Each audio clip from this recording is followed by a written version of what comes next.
The rain poured over the city like a warning. In a tiny apartment at the edge of town, a young man named Ren stared at his cracked phone screen. His bank balance blinked back at him, almost empty. Payday felt like a rescue mission every month.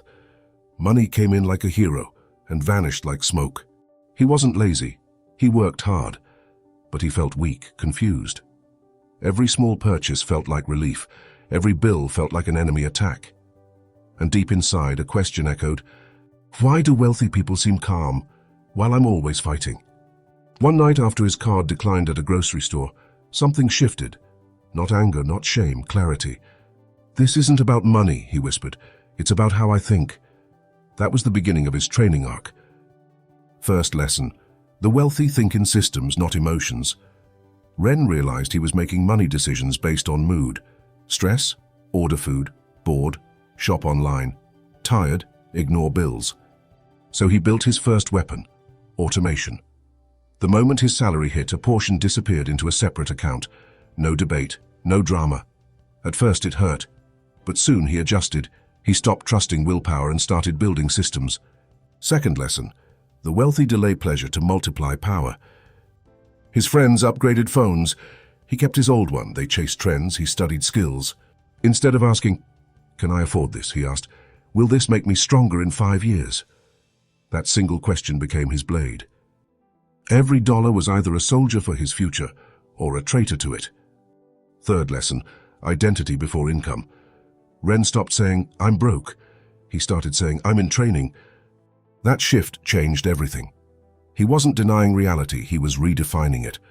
Wealthy people don't wait to become rich to act disciplined. They act disciplined first. The identity creates the income. He cut silent leaks, subscriptions he forgot about, impulse buys, spending to impress people who wouldn't pay his bills. It wasn't about deprivation, it was about direction. Like in How I Reduce Expenses Without F, he learned that reducing expenses wasn't shrinking life, it was choosing it intentionally. Then came the hardest battle. Social pressure, invitations, vacations, expensive nights out. His finger hovered over the screen. Say yes or say no. He remembered a painful lesson similar to why saying no to friends. Save, how approval can quietly drain your future. So he typed, not this time, I'm working on something important. His heart pounded, but something inside him grew stronger. Months passed. His emergency fund grew quietly. His skills improved. He started a small side project after work, 2 focused hours a night. No grand announcement, no dramatic leap, just rhythm, just consistency. And then one day, something strange happened.